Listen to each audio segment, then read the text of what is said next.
واحلل عقدۃ من لسانی یفقہوا قولی۔ حاضرین مجلس، احباب گرامی، اللہ رب العزت کا بہت بڑا احسان ہے کہ اس رب نے مجھے اور آپ کو انسان بنایا ہے۔ انسان جہاں رہتا ہے وہاں پر سب لوگ ایک مزاج کے نہیں ہوتے، مختلف سوچیں، مختلف اذہان، مختلف تصورات اور خیالات کا اسے سامنا کرنا پڑتا ہے۔ بس اوقات انسان بہت اچھا ہوتا ہے لیکن ماحول اچھا نہیں ملتا، تو وہ اپنے آپ کو مجبوراً حالات کے حوالے کر دیتا ہے۔ ایسا کیا کیا جائے کہ معاشرے میں رہتے ہوئے بہتر سے بہترین دیا جا سکے اور لیا جا سکے۔ میں اور آپ جب اپنے مرشد کامل ہادی دو عالم سید الرسل محمد الرسول اللہ صلی اللہ علیہ وآلہ وسلم کی حیات طیبہ کو پڑھتے ہیں اور سیرت پہ نظر دوڑاتے ہیں تو آپ کی پوری زندگی انقلابی زندگی ہے۔ اگر آپ کو کائنات میں انقلاب کا سب سے بڑا امام کہا جائے تو اس میں ایک رتی کے برابر بھی مبالغہ نہیں۔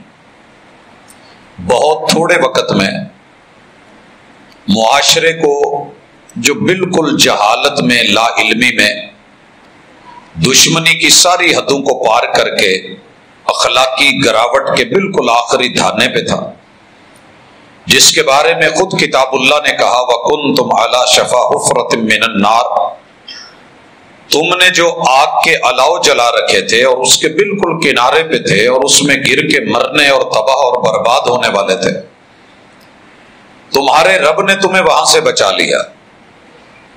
اس کے لیے میرے اور آپ کے محبوب نے جو اخلاقی اقدار پہ مبنی اقدام کیے، ان اقدامات کا آج انشاءاللہ جائزہ لے کے مقصد یہ ہے کہ رمضان المبارک جیسے مقدس مہینے میں جب ذہن بنے ہوتے ہیں، ماحول ہوتا ہے، تو انسان اگر اپنے آپ میں کچھ کاوش کرے تو وہ ملک جسے کہا جا رہا ہے کہ دیوالیہ ہونے جا رہا ہے، غیر مستحکم کیا جا رہا ہے، انشاءاللہ وہ آگ کے الاؤ میں سے اگر نکل سکتے ہیں، جہالت سے نکل کے مثالی معاشرہ بن سکتے ہیں، تو ہم بھی تو انہی کا کلمہ پڑھنے والے ہیں۔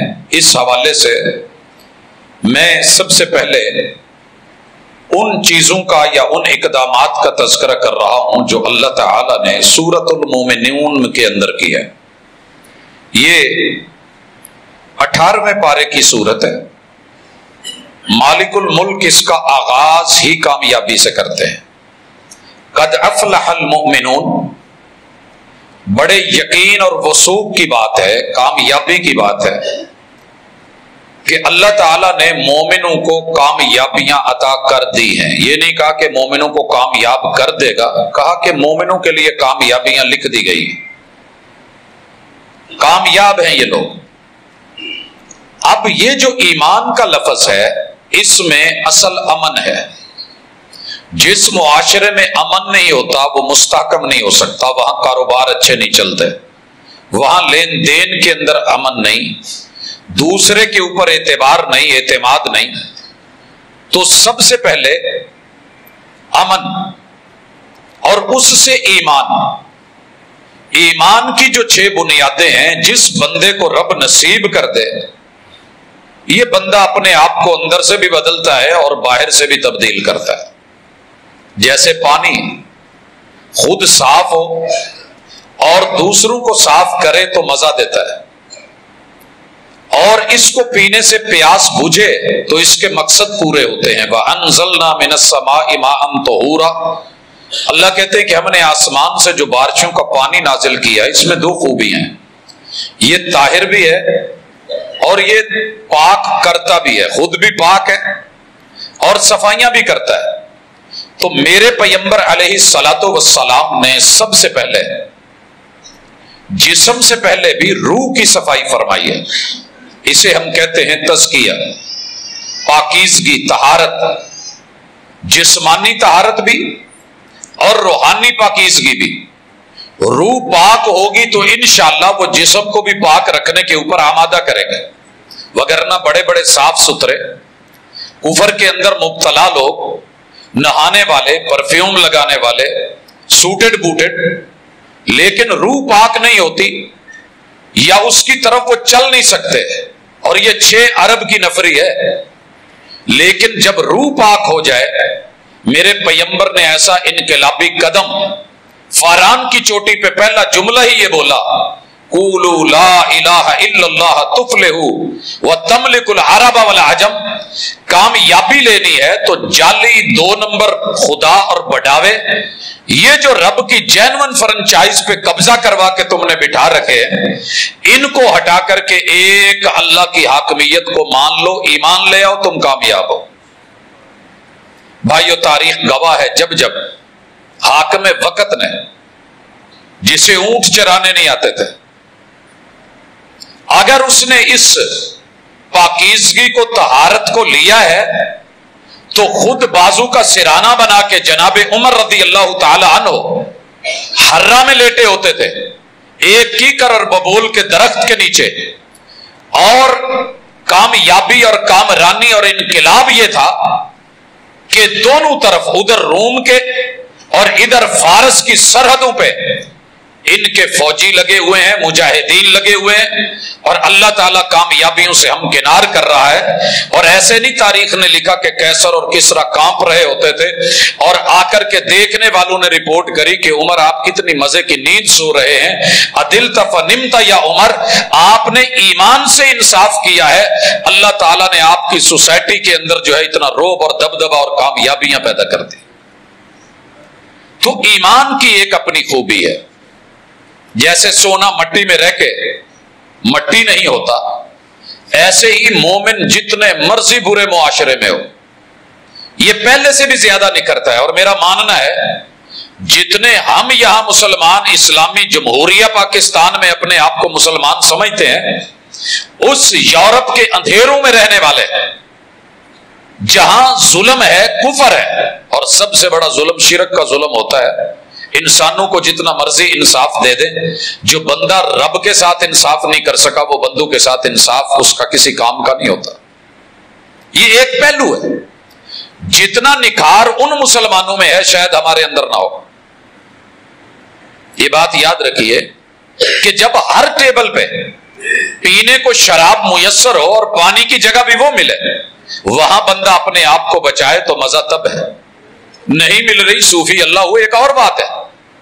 تو ایمان کے ساتھ جوڑا اور کفر، شرک اور الحاد کی دلدلوں سے نکال کے میرے اور آپ کے محبوب علیہ الصلوۃ والسلام نے معاشرے کے اندر ایک انقلاب برپا کیا۔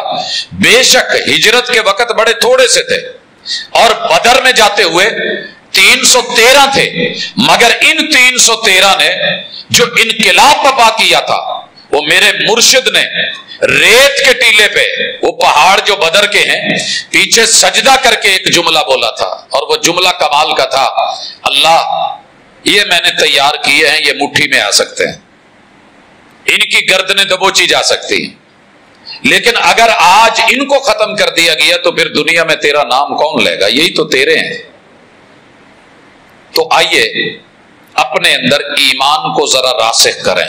مومن تو ہم ہیں، دعویٰ تو ہے، لیکن وہ ایمان جو معجزے دکھاتا ہے، وہ ایمان جو تبدیلیاں لاتا ہے، اور وہ ایمان جو یہ کہتا ہے کہ محبوب ہم سے یہ امید نہ رکھنا جو امید موسیٰ علیہ السلام کی قوم نے توڑی تھی، اذهب انت وربك فقاتلا انا هنا قاعدون۔ ہم نے اگر آپ کو ہجرت کے لیے کہا ہے، تشریف لائے ہیں، جان مال عزت آبرو کی اگر ہم نے ذمہ داری اٹھائی ہے، آپ ہمیں حکم دے کے دیکھیے سمندروں میں بھی گھوڑے اتار دیں گے، اور پھر اتارے گئے۔ حضرات دوسری چیز، الذین هم فی صلاتهم خاشعون، جو بندہ نماز میں رب کے سامنے ڈرتا نہیں ہے پھر وہ بندوں سے بھی نہیں ڈرتا۔ اسی لیے نماز کی یہ خوبی بیان کی گئی، ان الصلاۃ تنہا عن الفحشاء والمنکر، نماز ہوتی ہی وہ ہے جو بندے کو فحاشی، عیاشی، بدماشی، منکرات اور سیئات سے روکے۔ آپ سوچئے جب ہم نماز میں ہوتے ہیں، کوئی بندہ نماز میں گالی نکالتا ہے، نماز کے اندر آ کر کے جھوٹ بولتا ہے، نماز کے اندر آ کے دھکم پیل یا اس طرح کی چیزیں مجھے تو نظر نہیں، کم از کم جتنی دیر نماز میں ہے اتنی دیر تو سکون میں ہے۔ اگر نماز اپنے اندر فی نفس ہی اتنا بڑا ٹانک ہے اور اتنے بڑے انسان کے لیے یہ ایک دوا ہے اور دارو ہے، تو پھر رب کا قرآن تو جھوٹ نہیں بولتا، وہ تو سچا ہے۔ وہ نمازیں جو انقلاب بپا کر دیتی تھی، جو ہلا کے رکھ دیتی تھی، ہم نے آج سے کچھ ملاقاتیں پہلے ذکر کیا تھا کہ یہ جو دن کو گھوڑے کی پیٹھ پہ سوار ہوتے تھے، یہ راتوں کو جب مسلح پہ چڑھتے تھے تو دشمن دیکھ کے مسلمان ہو جاتے تھے کہ یار یہ جو دن کو ڈرتے نہیں، کسی سے گھبراتے نہیں ہیں، جن کے بچے بھی شیروں کی طرح میدان میں اترتے ہیں، جو تھوڑی تعداد میں آتے ہیں اور چھا جاتے ہیں، جو مردانہ وار لڑتے ہیں اور اس یقین سے لڑتے ہیں زندہ رہے تو غازی، مر گئے تو شہید۔ یار یہ کیا چیز ہے؟ جب راتوں کو مسلوں پہ کھڑے ہوتے ہیں تو ان کی عاجزی، ان کا رونا، ان کا خشوع، ان کا خضوع، ان کا تڑپنا، ان کا بلکنا، ان کے آنسو، یہ ان کا بہنا، یہ کیا لوگ ہیں؟ یہ ثمامہ بن اسال جیسا بڑا سخت دل چودھری مسجد نبوی میں مصلے پہ سوار ان مسلمانوں کی نماز کو، خشوع اور خضوع کو دیکھ کے اس کے پتھر دل کے اندر بھی نرمی پیدا ہو گئی تھی۔ آج ہماری نمازیں ہیں ایمان کی طرح، نمازیں بھی ہیں، جو نہیں پڑھتے، جو پڑھتے ہیں وہ تو پڑھ رہے ہیں مگر لگاتار نمازی، مگر ہماری نماز ہمارے اوپر تبدیلی پیدا نہیں کر رہی، تو پھر نماز کے اندر کہیں کمی آ گئی، پڑھنے کے طریقے میں کہیں اگر بھاگم بھاگ آئے ہیں۔ صحابی آئے مسجد نبوی میں، ایک دفعہ نہیں 3 دفعہ نماز آپ نے اس سے کہا کہ دہراؤ، آخر بیچارہ آ کے کہنے لگا اللہ کے رسول صلی اللہ علیہ وسلم مجھ سے ایسی آتی ہے، جو غلطی ہے وہ بتا دیں۔ جو غلطی آپ نے ہائی لائٹ کی اور نشاندہی کی، اس میں یہ بھی تھا کہ وہ رکوع اور سجود میں جلدی کر رہے تھے، تو آپ نے کہا دنیا کا بدترین چور وہ ہے جو نماز میں چوری کرے، رب کی چوری۔ رب کی چوری مسجد سے جوتے چرانے؟ کہا نہیں، جو رکوع اور سجدے پورے نہیں کرتا۔ ہمارے اکثر تو پڑھ نہیں پاتے، جو پڑھتے ہیں وہ رکوع اور سجدوں میں اتنی جلدی ہوتی ہے کہ امام سے پہلے اگر موقع ملے تو اٹھ کے بھاگ جائے۔ بھائیو جب ہمیں پتا ہے کہ گاڑی کی فرنٹ سبھی ڈھونڈتے ہیں، آخری سیٹ سے ڈرتے ہیں، مگر آخری سیٹ نے بھی ساتھ اسی منزل پہ جانا ہوتا ہے۔ جب آپ جماعت میں آ ہی گئے تو یہ جلدی کیسی ہے؟ امام ابھی اٹھا نہیں، تسبیحات مکمل نہیں کی، رکوع سے کھڑا نہیں ہوا اور یہ پہلے کھڑے ہونے کی کوشش، اور ابھی امام کھڑا ہے اور یہ گر رہا ہے سجدے میں۔ کہا قریب ہے کہ اللہ تعالیٰ اس بدبخت انسان کے سر کو گدھے کا سر بنا دے، جو نماز میں آیا ہے، رب کے گھر میں آیا ہے، اور اس کو جلدیاں پڑی اور امام سے پہلے سر اٹھا رہا ہے، امام سے پہلے سلام پھیر کے تو آپ جا نہیں پا رہے۔ تو پھر نماز ایسی پڑھے کہ جو آپ کو کچھ بھی غلط کرتے ہوئے رب یاد دلا دے کہ یار میں رب سے ثنا میں وعدہ کر کے آیا ہوں، میں فاتحہ میں وعدہ کر کے آیا ہوں، میں نے جو قرآن کی آیتیں پڑھی ہیں اس میں وعدہ کر کے آیا ہوں، میں رکوع اور سجود اور تشہد میں وعدہ کر کے آیا ہوں، میرا مشکل کشا اور حاجت روا وہ ہے، تو پھر میں 2 نمبری کیوں کروں؟ اگر ہر نماز کے بعد ملاوٹ فریش کرنی ہے، دھوکہ دینا ہے، تو پھر اس حج اور اس نماز کا مزہ نہیں ہے۔ ہم پڑھ رہے ہیں، سجدے پہ سجدے ہیں، گیڑے پہ گیڑا ہے، طواف پہ طواف ہے، عمرے پہ عمرہ ہے، ہر جمعہ مکہ پڑھ کے آتے ہیں لوگ، حج ہو رہی ہے، لیکن اس کے باوجود بھی تبدیلی نظر نہیں آتی، کیونکہ ہم نے اس عبادت کو عادت بنا لیا ہے، اور جب عبادت روٹین بن جائے تو پھر یہ اس جانور کی مثال ہے۔ آپ نے اگر کبھی اونٹ کو قریب سے دیکھا ہو تو یہ کھڑا ایک جگہ نا اکثر ایسے ہلتا رہتا ہے یا جگالی کرتا رہتا ہے، منہ ہلاتا رہتا ہے، اسی طرح انسان کو پتا ہے کہ میں دائرے میں ہوں، میں ان دائروں کے اندر ہوں، صبح میں اٹھا ہوں، میں نے نماز پڑھنی ہے، گھر آنا ہے، پھر میں نے سونا ہے، پھر میں نے کام پہ چلے جانا ہے، واپس آنا ہے۔ تو یہ سرکل کے اندر جو روٹین بنائی ہے اس پہ نظر ثانی فرمائیں۔ آپ یقین کریں آپ کی نماز آپ کو قدم قدم پہ برائیوں سے روکے گی، اچھائی کی طرف لے کے آئے گی۔ اور نماز کا رسول صلی اللہ علیہ وسلم نے کہا جو بندہ نماز پڑھ کے اگلی نماز کی فکر میں ہو، یہ بھلے جا کے اپنا کاروبار بھی کر رہا ہو، تو اللہ تعالیٰ اگر ظہر اور عصر کے درمیان کا ٹائم ہے تو وہ سارا ٹائم اس کا عبادت میں لکھ دیں گے، بھلے ہی اپنا ہی کام کرتا۔ تو ہم سے وہ نماز نہیں پڑھی گئی۔ رسول اللہ صلی اللہ علیہ وسلم کے پاس صحابہ آئے، آپ نے ان کو ایک وصیت کی، کہا صلی صلاۃ مودع۔ آج بہت زیادہ سوال ہے جناب، نماز پڑھتے ہیں مزہ نہیں آتا، سکون نہیں ملتا، خشوع نہیں آتا، ڈر پیدا نہیں ہوتا۔ صلی صلاۃ مودع، 2 منٹ میرے ساتھ رکیے، اللہ نہ کرے ہم سے کچھ ایسا معاملہ بنا ہے کہ پھانسی کے آرڈر ہو گئے ہیں اور تختہ دار پہ چڑھایا جا رہا ہے، آخری خواہش بندے کی ہے کس سے ملنا ہے، انسانوں میں سے ملوا دیا گیا ہے، کوئی اور خواہش، یار 2 رکعت نماز پڑھ لینے دو۔ آپ ایمان سے بتائیے اس کی وہ 2 رکعت نماز کیسی ہوگی؟ ساری دنیا سے ماورا ہو کے اللہ آ تو رہا ہوں تیرے پاس، اللہ مجرم کی حیثیت سے مارا جا رہا ہوں، وہ نماز کا جو ڈر، وہ کیف، وہ سرور، وہ لذت، اور پوری دنیا سے ماورا ہو کے بیوی بچوں سے ہٹ کر کے وہ جو اس وقت نماز کا مزہ ہے، میرے محبوب نے کہا میری ہر نماز ایسی ہے، آپ بھی اپنی نمازیں ایسی کر لو۔ صلی صلاۃ مودع، پتہ نہیں جمعہ پڑھ سکوں گا کہ نہیں، یا جمعہ پڑھ کے آگے عصر کا موقع ملے گا کہ نہیں، آخری نماز سمجھ کے پڑھ۔ یہ ہوتی ہے کیف۔ یہ نمازیں میرے محبوب نے اپنے ماننے والوں میں پیدا کی، اور ایک عجیب انقلاب تھا۔ تیسری چیز، والذین هم عن اللغو معرضون، غیر مقصود چیز جس سے ہمارا کوئی مطلب نہیں ہے۔ ہماری سوسائٹی میں یہ بڑی پرابلم ہے کہ جو کام کی چیزیں ہیں، ہماری متعلقہ چیزیں ہیں، ان پہ ہماری توجہ نہیں، اور وہ حقوق اور فرائض ہیں، اور جو ہمارے ساتھ تعلق نہیں رکھتی پوری قوم اس طرف لگی ہوئی ہے۔ آپ باہر نکل کے سڑک پہ کھڑے ہو کے نہ صرف ایسے اوپر دیکھنا شروع کر دیں، 10 لوگ آپ کے ساتھ آ کے اوپر دیکھنا شروع کر دیں گے کہ کیا ہے اوپر۔ من حسن اسلام المرء، یہ قاعدہ دیا تھا اسلامی اقدار اور اخلاقی اقدار میں میرے محبوب نے یہ جو قانون دیا ہے، اپنا کر کے دیکھیے زندگی مزیدار ہو جائے گی، معاشرہ زبردست ہو جائے گا۔ کہا من حسن اسلام المرء ترکہ ما لا یعنی، اچھا اسلام اور اچھا مومن اور اچھا معاشرہ، اس کی ایک بہت بڑی دلیل اور علامت یہ ہے کہ بندہ غیر متعلقہ چیزوں کے اندر ایسے ہی دلچسپیاں لینا چھوڑ دے۔ یہ جب ہمارا بنا تھا یہ عبداللہ پور والا اوور برج جب بنا، تو اس میں یہ انڈر پاس جو بنا، آپ نے اس کی ہسٹری میں دیکھا ہوگا کہ 3-4 لوگوں کا خون ہے یہاں پہ۔ ہوا کیا تھا، نہر کا پانی وہاں سے ٹوٹا اور کالج میں آ گیا، اور جو انڈر پاس کا حصہ تھا اس میں بھی آ گیا۔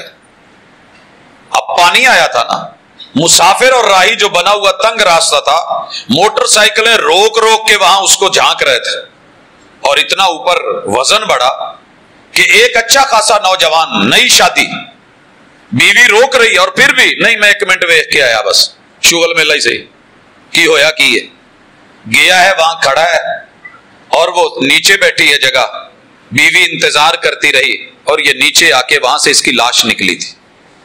من حسن اسلام المرء ترکہ ما لا یعنی، ہمارے معاشرے میں اس وقت ایک بہت بڑی پرابلم ہے، فضولیات میں، لغویات میں، بےہودگی میں، بلا وجہ ہم لوگوں کے معاملات میں ٹانگ اڑانے کے لیے اور جاسوسی، کیا ہوا ہے، کیا بن رہا ہے، یار یہ اتنے دنوں سے نکلا نہیں، اس نے کبھی کوئی بات نہیں کری ہے کیا، تو یہ ساری چیزوں سے اسلام کہتا ہے قطع تعلق ہی رکھو، سکون میں رہو گے۔ میں اس کی ایک مثال دیتا ہوں، جو کام میری فیملی میں میرے بغیر ہوتا ہے میں اس میں دلچسپی نہیں لیتا۔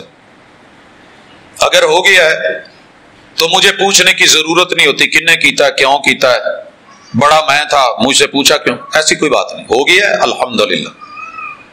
آپ بھی اس میں عمل کر کے دیکھیں، بڑے سکون میں رہیں گے۔ ایک آدمی نے مجھے شادی میں نہیں بلایا، ایک پہلو سے قابل تشویش ہے، لیکن ایک پہلو سے یار کوئی مسئلہ ہوگا، کوئی اس کی پرابلم ہوگی، کوئی فیملی میٹر ہوگا، یا اس کے کوئی مسائل اور وسائل کی بات ہوگی، تو مجھے زیادہ قرید کے قطع تعلقیاں اور لغویات میں آج پوری قوم سارا دن آپ اور میں موبائل پکڑ کے، یہ کوئی کام کی چیز نہیں ہمیں ملتی، 24 گھنٹے کے کام میں کام سے ہٹ کے ہر سیٹ کے اوپر بندہ جہاں چلے جائیں اس کی توجہ نہیں ہے، لغو چیزوں میں لگا ہوا ہے، اور جس مقصد کے لیے اسے چنا گیا ہے، ڈیوٹی دی گئی ہے، ڈرائیور ڈرائیونگ سیٹ کے اوپر توجہ ہٹی ہوئی ہے، ایسے ہی دیکھے جا رہا ہے، چلائے جا رہا ہے، بھگائے جا رہا ہے۔ تب پتہ چلتا ہے جب روڈ ایکسیڈنٹ ہو جاتا ہے۔ میں سانگلے میں ایک پیٹرول پمپ پہ رک کے کہنے لگا کہ یار یہ پیٹرول ڈال دے، 3 دفعہ بولا ہے، اور وہ آدمی موبائل میں لگا ہوا ہے، اور وہی ہوا کہ اس نے آخر ڈیزل ڈال دیا۔ یعنی توجہ کہاں ہے؟ وہ ایسے نہیں، مثال تو سکھوں نے بنائی تھی، لیکن ہے ہم سب کی ایک ہی حالت۔ اس معاملے میں ہم سارے سیکھنے کے مرحلے میں ہیں۔ باپ نے بھیجا کہ جا مجھ چوک لیا، اور وہ جا کر کے کٹے کے نیچے بیٹھا، پھر باپ نے پیچھے سے 4-5 پھینکی موبائل کے اندر۔ بھائی لغو چیزیں، فضول چیزیں، لا یعنی چیزیں جن کا مقصد ہی نہیں ہے، جن سے کوئی فائدہ ہی نہیں ہو رہا، صرف وقت گزاری اور ٹائم پاس لوگ، کبھی یہ میلہ، کبھی وہ شو، کبھی ادھر کبھی ادھر، کبھی گپ شپ، کبھی پوری رات کبھی بائکر بن کے، کبھی یوٹیوبر، یعنی کہ جو منہ میں آئے کہے جائیں گے اور بولے جائیں گے، ہر بات کہنے والی نہیں ہوتی۔ میرے مصطفیٰ نے سکھایا، یہ اتنا زبردست انقلابی قدم تھا کہ آپ نے اس کے لیے ایک خوبصورت پہلو دیا، کہا جو اللہ اور آخرت پر یقین رکھتا ہے فَلْيَقُلْ خَيْرًا أَوْ لْيَصْمُتْ، بولے تو اچھا بولے، نہیں تو چپ رہے۔ یہ خاموشی بھی اس کی عبادت لکھی جائے گی۔ وَالَّذِينَ هُمْ عَنِ اللَّغْوِ مُعْرِضُونَ، فضول چیزوں سے اعراض کرنے والے ہیں۔ اور ایک بڑا خوبصورت پہلو باہمی تعاون، انسان کو انسان کی مدد کی ضرورت ہوتی ہے۔ ہم نے جو رمضان میں پہلا جمعہ رکھا تھا وہ زکوٰۃ پہ تھا۔ اللہ کہتے ہیں الذین ہم للزکاۃ فاعلون، جو اپنے مال کو بھی پاک کرتے ہیں، ذہن بھی پاک، جسم بھی پاک، غسل ہے، طہارت ہے، وضو ہے، نماز ہے، یہ ذہن پاک، اللہ کے بارے میں، بندوں کے بارے میں صفائی اور ستھرائی، اور اپنا مال بھی پاک کرتے ہیں، کیونکہ اس میں تعاون ہے، دوسرے کا احساس ہے، ایثار اور قربانی ہے۔ اور بھائیو مجھے اس پہ زیادہ ڈیٹیل میں نہیں جانا، ہم اس پہ پہلے بات کر چکے ہیں کہ آپ نے انقلاب بپا کیا، اور کمال کا انقلاب تھا۔ 2.5 روپے دینے ہیں 100 میں سے، 10واں من دینا ہے 10 منوں میں سے، 20واں من دینا ہے اگر خرچے ہوئے ہیں۔ یہ چھوٹے چھوٹے آپ نے کچھ جانوروں میں، کچھ سونے چاندی میں، درہم و دینار میں، کچھ کرنسی میں تھوڑا سا معمولی سا حصہ رکھا، محسوس بھی نہیں ہوتا۔ 100 میں سے 2.5 کیا محسوس ہوتے ہیں، لیکن ایک غریب کا فائدہ ہو جاتا ہے۔ پھر اس نظام کو جب عمر ابن عبدالعزیز اور خلافت راشدہ نے اپنایا ہے، دنیا دیکھتی ہے کہ بیت المال موجود ہے، دینے والے تو پھر رہے ہیں، لینے والا نہیں مل رہا۔ اور آج آپ سوچ نہیں سکتے کہ لینے والے پورا رمضان بلکہ پورا سال رب سے اتنی امیدیں نہیں ہوتی جتنی عبدالرزاق ساجد سے امیدیں رکھ کے پھر رہے ہوتے ہیں، کیونکہ رب نے ایک ذریعہ اور وسیلہ بنایا، کوئی کہیں سے، کوئی کہیں سے، کوئی کہیں سے، اور دل میں خیال آتا ہے کہ اللہ مجھے اتنا درد ہے اس قوم کا، تو پھر رب ہے، لیکن تو نے ہر بندے کو اپنی اوقات میں رکھا ہے تو تیرے اپنے ہیں۔ بڑے کو دے کے چیک کر رہا ہے، امیر کو، امتحان ہے، آزمائش ہے، کیا کرتا ہے، دیتا ہے کہ نہیں، اور غریب سے چھین کے نہ دے کر کے بھی تو اس کی آزمائش کر رہا ہے کہ شکر کرتا ہے یا شکووں پہ اترتا ہے۔ تو یہ زکوٰۃ کا سیٹ اپ، بیت المال کا سیٹ اپ، اس نے اسلام کو جو ایک تبدیلی کا عنصر دیا تھا اور اخلاقی اقدار پیدا کی تھی، وہ منظر دیکھیے کیسا ہوگا۔ پتہ چلا دیہات میں ایک بدو کو کہ یہ ہمارے امیروں سے پیسے لے کے غریبوں کو دیتے ہیں، اسے زکات کہتے ہیں۔ اب وہ ماڑا آدمی تھا لیکن لینے کا ڈھنگ نہیں آتا تھا، وہ اپنا رائٹ سمجھ کے مسجد نبوی میں آیا اور میرے محبوب کے مریدوں کے بیٹھے ہوئے مرشد کے گلے میں اس نے چادر ڈال دی اور بل دینے لگا، حتیٰ کہ میرے محبوب کی یہ رگیں پھول گئیں، آنکھیں باہر آ گئی۔ مرید آگے بڑھے اور آپ نے اشارہ کر دیا، کہا کیا ہے؟ کہا یہ مال تیرے ماں باپ کا نہیں ہے، نکال حصہ نکال۔ انداز ہوتا ہے نا اپنا اپنا، جیسے کچھ فقیر ہوتے ہیں آپ دیکھتے ہیں کہ وہ اپنا حق اور رائٹ سمجھ کے جارحانہ انداز اپنا کے اگر آپ کوئی دعائیہ کلمہ بھی دے دیں پھر بھی آپ کے اوپر مسلط رہتے ہیں، اور اگر نہیں اور کچھ نہیں تو جاندیا جاندیا دو گالاں دے بعد دن اور نہیں تو بد دعائیں، اور پھر کہتے ہیں ساڈے جی خسریاں دی بد دعا تو ڈرو۔ بھئی کیا ڈرا جائے اس چیز سے؟ یہ چینج نہیں ہے، یہ تبدیلی نہیں ہے۔ میرے محبوب نے سفید پوش معاشرہ بنایا تھا اور با کمال بنایا۔ والذین هم لفروجہم حافظون، ایک انقلاب یہ بپا کیا کہ چاروں طرف زنا تھی، لت پڑی ہوئی تھی، کوٹھے بنے ہوئے تھے، اوپر جھنڈے لگے ہوئے تھے، دور سے پہچان ہو جاتی تھی کہ جس نے رات گزارنی آ جائے۔ اس وقت ہوٹل تو ہوتے نہیں تھے، ریسٹورنٹ کا تصور نہیں تھا، لہذا مہمان نوازی کے لیے 3 دن کسی علاقے میں میرے پیغمبر نے حق قرار دے دیا مہمان کا، اور میرے محبوب کی آمد سے پہلے اگر کسی نے رکنا ہے تو یہ گھر اس وقت دارالامان ہوتے تھے۔ اللہ اکبر۔ یا پھر چلتے معاشرے کے اندر کسی نے نوجوان کو دیکھا بڑا صحت مند ہے، مال والا ہے، ٹھاٹ باٹ والا ہے، شکل صورت اچھی ہے، قد کاٹ اچھا ہے، تو لوگوں کے اندر اخلاقی انحطاط اتنا تھا کہ باپ اپنی بیٹی کو اس گھر چھوڑ آتا تھا کہ مہینہ 2 مہینے یہاں کوئی کام کر لے، ان کی خدمت کر لے۔ جیسے دیہاتوں میں ہم بکریاں نہیں ریوڑ میں چھوڑ آتے کہ چلیں نویں دودھ ہوئے گی تو لے آواں گے، ایسے بیٹیاں چھوڑ دی جاتی تھی۔ یا یہ بھی معاملہ تھا کہ ایک عورت اپنی مرضی سے محلے کے اندر 10 لوگوں کو بلا لیتی ہے اور اسے برا نہیں سمجھا جا رہا، یہ اس دور کا ایک سٹائل بن چکا تھا۔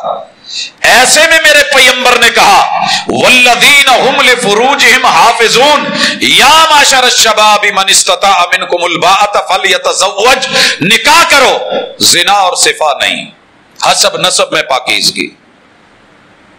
اور اس چیز نے جتنا انقلاب بپا کیا نا اور جو محبت پیش کی، وہ منظر یاد کرے، ایک عورت گناہ کر بیٹھی ہے اور آ کے اعتراف جرم کرتی ہے، میرے محبوب پھر موڑ دیتے ہیں، وہ پھر آتی ہے کہ حد لگائیے، پاک کر دیجئے، اگلی سزا بھگتنی مشکل ہے۔ محبوب نے کہا حد لگا دوں تو اس بچے کا کیا قصور ہے؟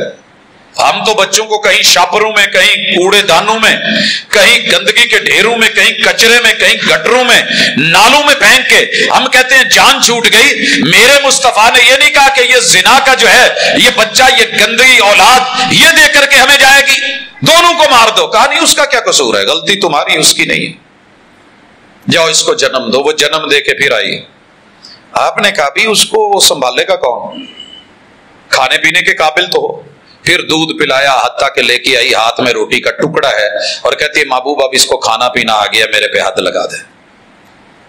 اور پھر آپ نے کہا جب رجم کی جانے لگی تو حضرت خالد ابن ولید رضی اللہ تعالیٰ عنہ نے جب اونٹ کے جبڑے کی ہڈی ماری اور خون کے فوارے نکل کے کپڑے پہ لگے، اور انہوں نے کہا تھا گندی عورت کا گندا خون میرے کپڑوں کو لگ گیا ہے، تو محبوب نے کہا تھا خالد نہیں، اس عورت نے جتنی سچی توبہ کی ہے یہ مدینے کے 40 بڑے پرلے درجے کے پاپیوں پہ بانٹ دی جائے تو رب ان کے بھی گناہ معاف کر۔ یہ ہے اصل چینج، یہ ہے تبدیلی۔ کوئی ڈر نہیں، کوئی مسلط نہیں، کسی نے دیکھا نہیں، کوئی گواہ بھی نہیں، کوئی شاہد بھی نہیں، لیکن خود آ کر کے اپنے آپ کو پیش کر دیا۔ تو یہ آپ نے نفس کی پاکیزگی کے اندر طہارت کس چیز کی پیش کی ہے؟ نسب کی، کہ پاکیزہ اولاد، فخریہ اولاد، جو سینے پہ ہاتھ مار کے کہہ سکے یہ میرے ابو ہیں، یہ میرے دادا جی ہیں، میں خاندانی ہوں، میں نسلی ہوں، میرے حسب نسب پہ کوئی شک نہیں ہونا چاہیے۔ تو یہ وہ پہلو ہے، اگر آج اس پہ توجہ کریں تو ہمیں اس دور سے کہیں زیادہ ضرورت ہے۔ تب تو کہیں کہیں گھر ہوتے تھے، اب ہر گھر کے اندر آزمائش ہے، ہر بیٹی پہ آزمائش ہے، ہر نوجوان پہ آزمائش ہے۔ تو معاشرے کے اندر اگر پرسکون ماحول، پرسکون جوڑے، پرسکون شادی چاہتے ہیں اور ذہن صاف چاہتے ہیں تو پھر اس پہلو کو بھی دیکھنا ہوگا، کنٹرول کرنا ہوگا۔ الا علی ازواجہم او ما ملکت ایمانہم فانہم غیر ملومین۔ ہاں، یہ جو معاملہ ہے یہ بیوی اور شوہر کا آپس میں ہم نے روا رکھا ہے اور اس کو عبادت بنا دیا ہے۔ یہ عبادت بھی ہے، اس میں سواد بھی ہے، ثواب بھی ہے، نسل بھی ہے، حسب بھی ہے، معقول چیز ہے، فطرتی چیز ہے۔ یا پھر لونڈیوں کے اوپر انشاءاللہ میں تفصیل اشارہ کر دیتا ہوں۔ یا ہمارے ہاں یہ ذہن بنا ہوا ہے کہ جو گھر کی نوکرانی ہیں یہ بھی لونڈی ہیں، جو ہمارے ماتحت ہیں وہ ہماری لونڈی ہیں، اور دوسری طرف پڑھے لکھے لوگوں کا یہ ذہن بنا ہوا ہے جی اقوام متحدہ نے بین کر دیا ہے لہٰذا اب غلام اور لونڈی کا تصور ہی نہیں۔ تو یہ دونوں انتہائے ہیں۔ اقوام متحدہ بیچارہ کیا کرے گا جو ایک عافیہ صدیقی کے ساتھ، پڑھی لکھی ڈاکٹر خاتون کے ساتھ جو رویہ برت رہا ہے وہ دنیا کے سامنے ہے، اور مسلمان اسے جس طرح سے لے رہے ہیں وہ ہمارے سامنے ہے۔ یہ محمد رسول اللہ صلی اللہ علیہ وسلم ہے جنہوں نے کہا قیامت تک لڑنے کی سرشت باقی ہے، جنگیں باقی ہے۔ جب جنگیں باقی ہیں تو ایمرجنسی کا امکان ہے، جب ایمرجنسی کا امکان ہے تو پھر یہ غلام اور لونڈی کا تصور بھی باقی ہے۔ اور یہ اسلام نے شروع نہیں کیا تھا، پہلے لوگوں نے انسانی سمگلنگ، مارو پکڑو گلے میں رسی ڈالو منڈی میں بیچ آؤ، زندگی بھر کے لیے جو ہے ان کو جانوروں کی طرح استعمال کرو۔ اسلام نے آتے ہوئے اس میں تبدیلی پیدا کی اور کمال انقلاب تھا معاشرے میں۔ کہاں جنگیں ہو جاتی ہیں، کسی بھی سویلین پہ اٹیک نہیں کیا جائے گا، عام رہنے والے کسی بھی مشرک کافر دشمن کسی بھی انسان کو کچھ نہیں کہا جائے گا۔ کوئی زاہد عابد بیٹھا ہے کلیسے میں کچھ نہیں کہا جائے گا، عورتوں بچوں کو کچھ نہیں کہا جائے گا۔ ہاں، جو جنگ میں کے اندر آ کے آپ کے ساتھ لڑیں اور صفوں میں اتریں اور آپ پہ اٹیک کریں، ان لوگوں کو اگر آپ کو فتح ہوتی ہے تو آپ قیدی بنائیں گے۔ دنیا کا اصول ہے ورلڈ میں قیدی بنائیں۔ اب دنیا کیا کرتی ہے، جیل میں ڈالا۔ ان کے ساتھ اللہ معاف کرے جو درندگی کے اصول ہیں وہ اپنائے جا سکتے ہیں، جو ظلم اور تشدد سوچا جا سکتا ہے وہ کیا جا سکتا ہے، اسلام کہتا ہے نہیں۔ سب سے پہلا کام، اگر یہ کہیں پہ قید میں آتے ہیں تو آپ نے ان کی رجسٹریشن کرنی ہے، نام لکھنا ہے۔ نام کے اندر پورا بایو ڈیٹا، کون کس کا کیا لیول ہے، کس کا کیا سٹیٹس ہے، کون خاندانی امیر رئیس ہے، کون عام ہے، اس کے مطابق پھر اگلا مرحلہ ہوگا۔ اب جس جگہ یہ قیدی آئے ہیں، ماں اور بیٹا اکٹھے ہیں، ان کو الگ نہیں کیا جائے گا، اور اگر الگ ہے تو ان کو فوری ملوا دیا جائے گا۔ وہ واقعہ یاد کریں جب عورت چھاتیاں اس کی دودھ سے ٹپک رہی تھیں اور وہ بھاگے ہوئے آ کے بچوں کو پکڑا اور سینے سے لگایا، تو میرے محبوب نے وہاں کہا تھا جو بندہ ماں اور بیٹے کو الگ کرے گا قیامت کے دن رب کبھی بھی اسے اپنوں سے نہیں ملنے دے گا، قید کے اندر بھی۔ اور اگر میاں بیوی ہیں دونوں قید ہو کے آئے ہیں تو ان کے باقی لوازمات اپنی جگہ، لیکن ان کے اس تعلق کو ختم نہیں کیا جائے گا، اسے وہ سہولت دی جائے گی۔ اب اگلا مرحلہ یہ نہیں کہ جس نے جو پکڑی اور جو ہے اس کے بعد سوچ لیا کہ زنا صفا اور اس کے ساتھ ریپ کرنے کا نام یہی لونڈی ہے، نہیں۔ رجسٹریشن ہوگی، جب ہو جائے بایو ڈیٹا اکٹھا ہو گیا کون کیسے ہے، اس کے مطابق فوجیوں میں سے، مجاہدین میں سے، اس سوسائٹی میں سے، مسلمانوں میں سے پوچھا جائے گا کون ہے جو اس کی 4 چیزوں کی ذمہ داری اٹھاتا ہے۔ 4 چیزیں، جیل میں نہیں، جس ماحول میں رہتے ہو اس ماحول میں رکھو، جس گھر میں رہتے ہو اس گھر میں رکھو، جس فضا میں رہتے ہو اس فضا میں رکھو، جون سا کھانا کھاتے ہو وہ کھانا انہیں کھلاؤ، جون سا لباس پہنتے ہو وہ لباس ان کو پہناؤ۔ ہے پوری دنیا میں کوئی ایسا انقلاب کہ جو ایک قیدی کے ساتھ اتنا حسن سلوک؟ بیٹے کو اولاد کو الگ نہیں کرنا، شوہر اور بیوی ہیں الگ نہیں کرنا، یہ 4 حقوق دینے ہیں اور اسی معاشرے میں سروائیو کروانا ہے۔ اب یہ کرنے کے بعد اگلی چیز، اگر وہ اکیلی ہے تو اسے یہ بھی پوچھا جائے گا کہ اس کا جسمانی رائٹ اور حق بھی اس کی ذمہ داری آپ لیتے ہیں؟ وہ کہتا ہے جی ٹھیک ہے میری بیوی بچے ہیں ضروریات ہے تو میں اس حق کو بھی لیتا ہوں، تو یہ اس کو رجسٹرڈ کر کے نومینیٹ کر دیا جائے گا، اور یہ نکاح کے قائم مقام ہے۔ جیسے ہم نسبت کر دیتے ہیں بیٹی کی بیٹے کی اور پھر کہہ دیتے ہیں ایجاب اور قبول، تو یہ ایجاب اور قبول کا الٹرنیٹ ہے، متبادل۔ اب اس کے بعد اگلا مرحلہ، ایک بندہ کہتا ہے جی میں اس کو چھت بھی دیتا ہوں، گھر بھی دیتا ہوں، رہائش بھی دیتا ہوں، بستر بھی دیتا ہوں، کھانا بھی دیتا ہوں، لباس بھی دیتا ہوں، لیکن مجھے جسمانی طور پہ ضرورت نہیں، تو اسے معاشرے میں یوں کھلا نہیں چھوڑ دیا جائے گا جب تک کہ اس کا بندوبست نہیں کیا جائے گا کہ اس کی جسمانی ضرورت کے لیے، اولاد کی ضرورت کے لیے اسے متبادل کوئی بندہ نہیں دیا جاتا، بے شک وہ کہیں اور گلی میں ہے، کسی اور جگہ پہ ہے، تو ان دونوں کو وہ حق اور رائٹ دیا جائے گا۔ اور اب آگے سنیے، کہا کہ بہتر یہ ہے کہ باندھی رکھنے کی بجائے، نوکرانی رکھنے کی بجائے، لونڈی رکھنے کی بجائے اس کو آزاد کر دو، آزاد کر دو۔ اگر وہ کلمہ پڑھ لے نکاح میں لے آؤ۔ سیدہ زینب کو، زینب ہی نام تھا نہیں، سیدہ صفیہ رضی اللہ تعالیٰ عنہ، آپ نے انہیں آزاد کر کے مسلمان ہوئی تو پھر نکاح کیا تھا، نکاح میں لے آئے۔ اگر آپ سے کوئی گناہ ہو گیا ہے، کوئی جرم ہو گیا ہے، تو کہا تحریر و رقبہ، لونڈی کو، غلام کو آزاد کر دو۔ کتنا خوبصورت سسٹم ہے، کتنا پیارا سیٹ اپ ہے۔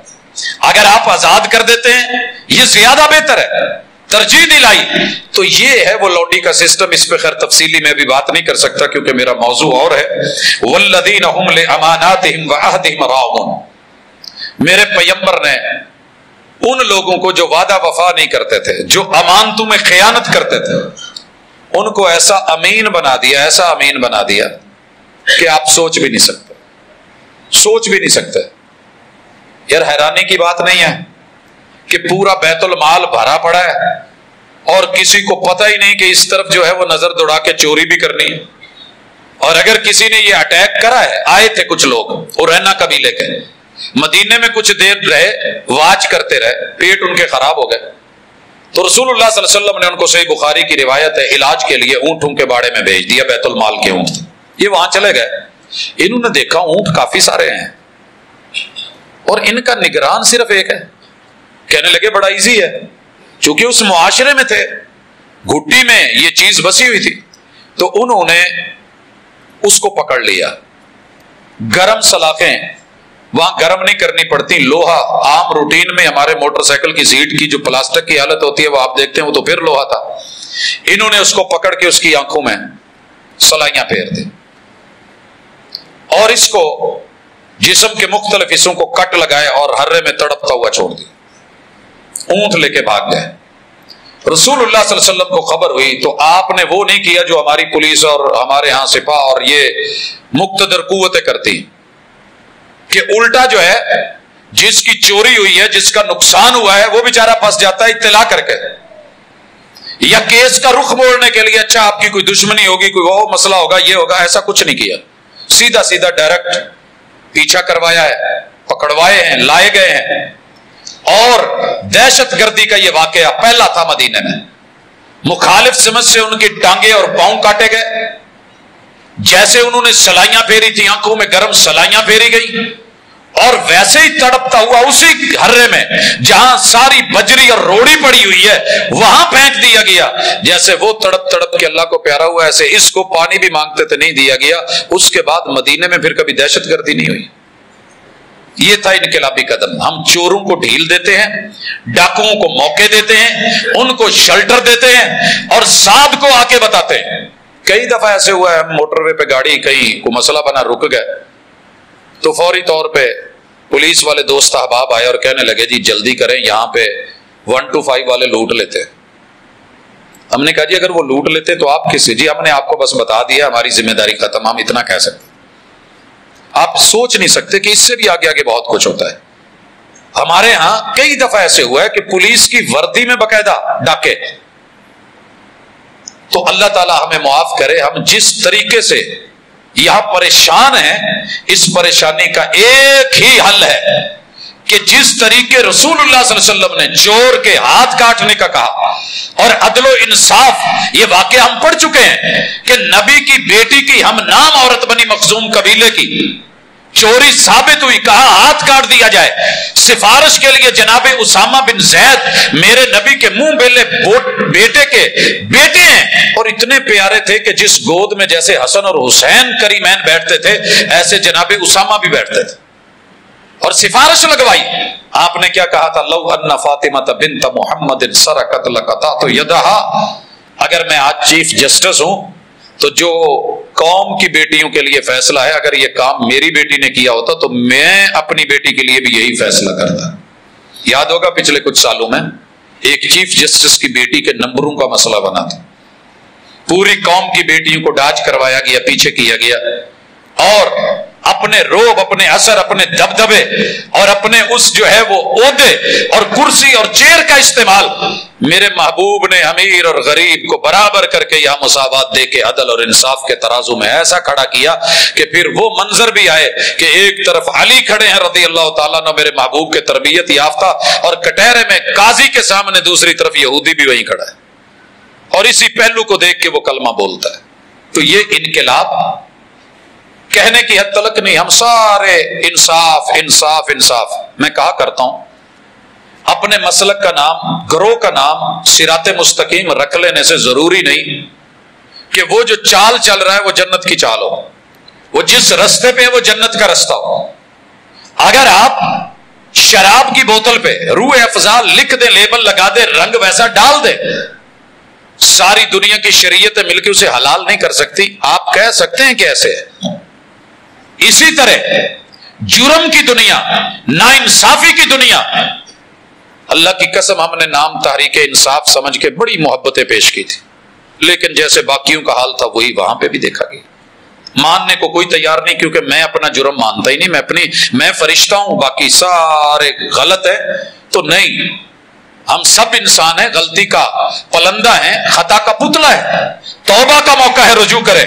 اسی طرح میرے محبوب علیہ الصلوۃ والسلام نے جو تبدیلیاں، امانت میں خیانت نہیں کی جائے۔ تین چیزیں ایسی ہیں جو ہلا کے رکھ دیتی ہیں۔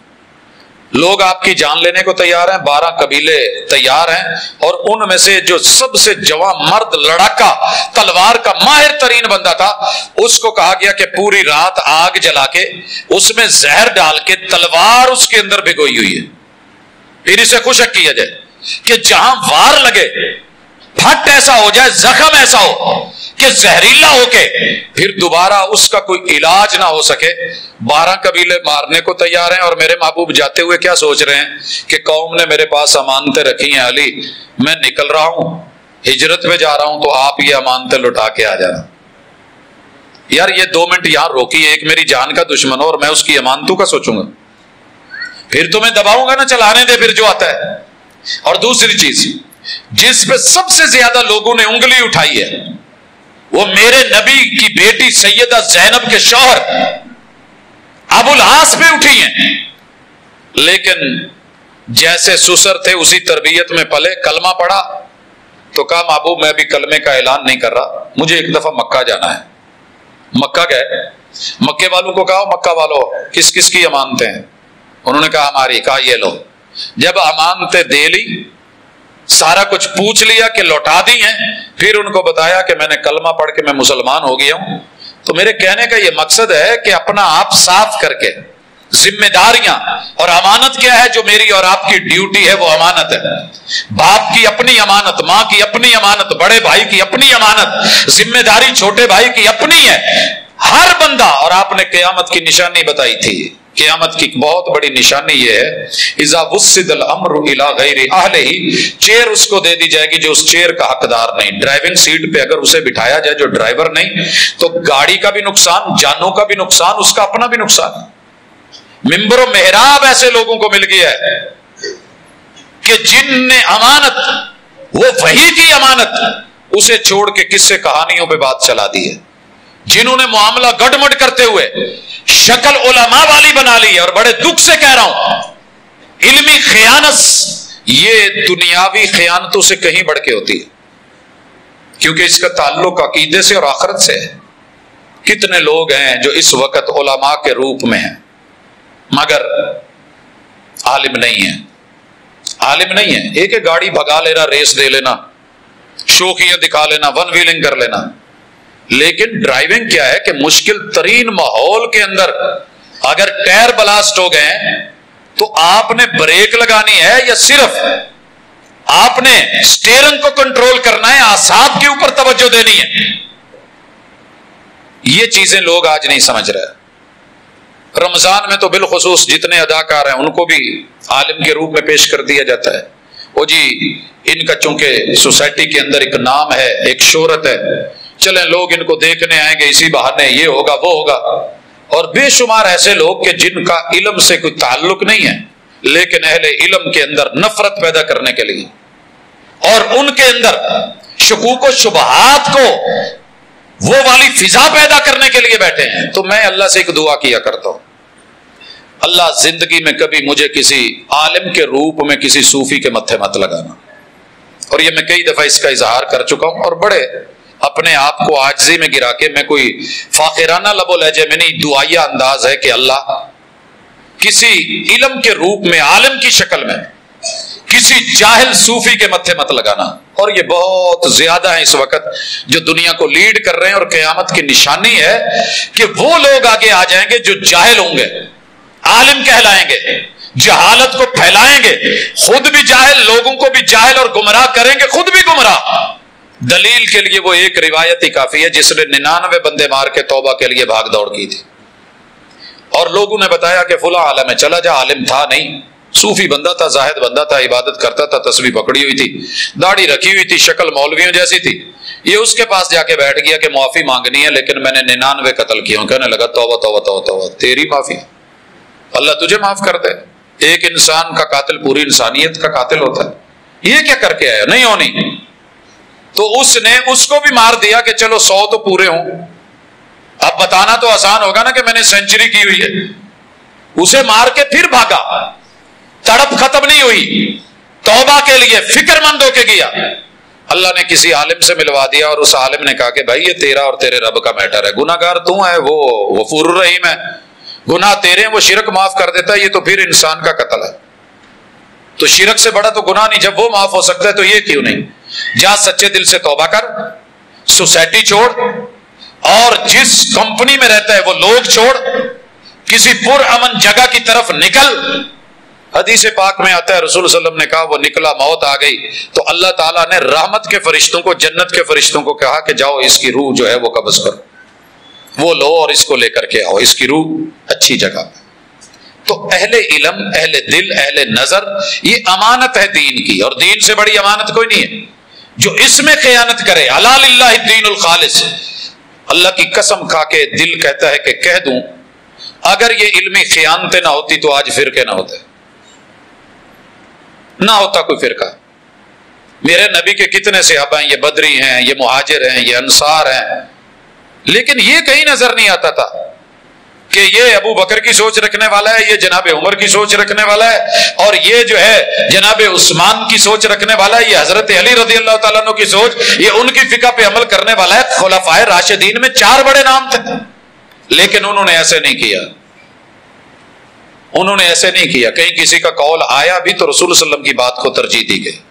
تو اللہ کے لیے یہ فرقہ وارانہ، یہ خیانتیں ہیں، ان سے نکل کے کتاب و سنت کی امانت، اس امانت کو اللہ تعالیٰ نے پہاڑوں پہ پیش کیا، وہ ڈر گئی۔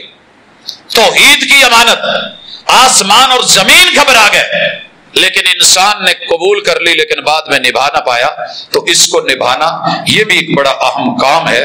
ان کو کہنے کے بعد اللہ تعالیٰ پھر کہتے ہیں والذین هم علی صلواتہم یحافظون، جو اپنی نمازوں کے محافظ، اولئک هم الوارثون الذین یرثون الفردوس هم فیہا خالدون، یہ جہاں رہیں گے وہی جنت ہوگی۔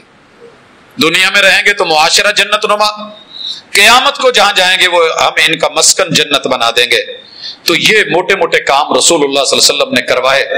آگے چل کے اللہ نے سورہ فرقان میں بھی ذکر کیا وعباد الرحمن الذین یمشون علی الارض ہونا، یہ تکبر سے نہیں چلنا۔ ہمیں تھوڑا سا مال پیسہ آ جائے ہماری چال بدل جاتی ہے، پیدل چال میں بھی تکبر دکھتا ہے، بائک پہ ہوں تب تکبر ہے، گاڑی میں ہوں تب تکبر ہے، سیٹ پہ بیٹھے ہوں تب تکبر ہے۔ تو عاجزی اور نرمی اور آہستگی، وَإِذَا خَاطَبَهُمُ الْجَاهِلُونَ قَالُوا سَلَامًا، یہ جاہل لوگوں سے پھٹے نہیں ڈالتے، اور اگر کوئی جہالت کا ثبوت دے تو اسے السلام علیکم کہنے کی وجہ سے کہتے ہیں یا تو چلا جا یا میں چلا جانا یار، میں مفت دا پھڈا پاؤن دی لوڑ کو نہیں، جی تو تینوں گل دا پتہ ہی نہیں، اگو کہے میں بہت پڑھیا لکھیا، میں عالم ہاں، میں انہیں مناظرے کیتے ہیں، ہم ہاتھ جوڑ لیتے ہیں پاجی اسی ہار گئے تسی جیتے، کچھ نہیں ہوتا ایسے۔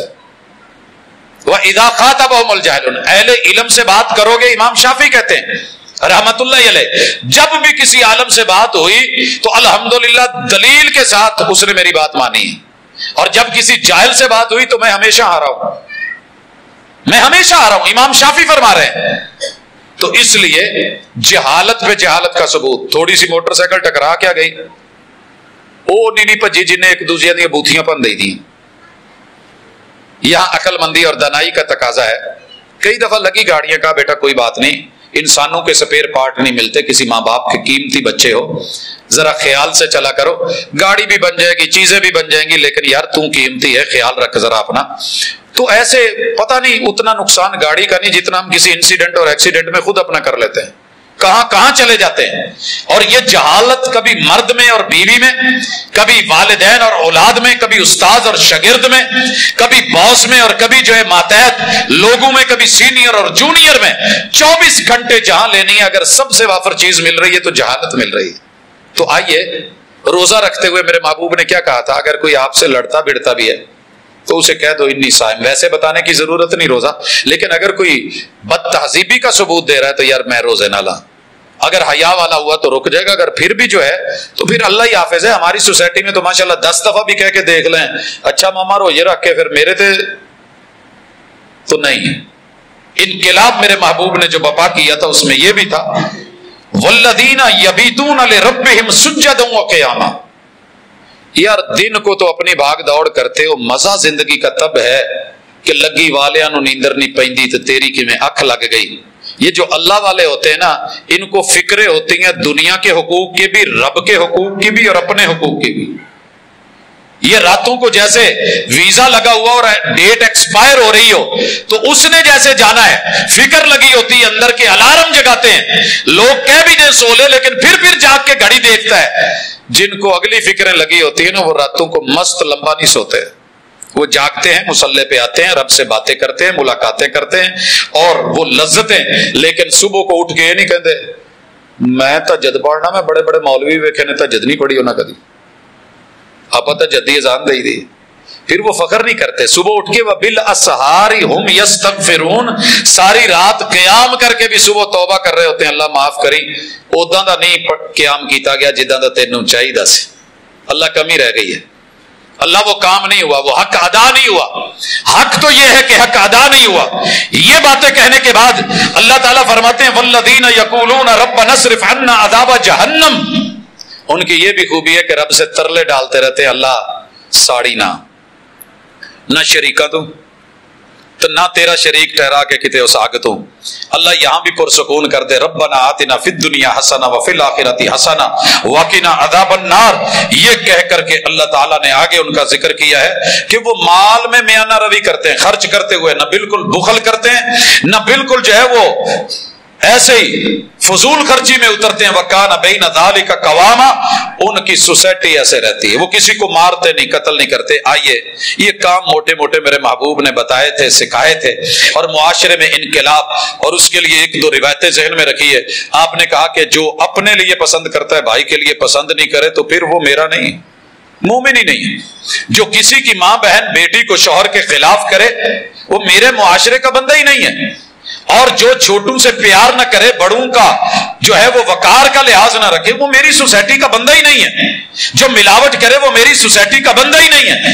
لا ضرر ولا ضرار، ہر وہ چیز جو کسی کا نقصان کر سکتی ہے، نہ نقصان دینا ہے نہ نقصان اٹھانا ہے، نہ دھکا دو نہ دھکا لو، نہ زیادتی کرو نہ زیادتی کرواؤ۔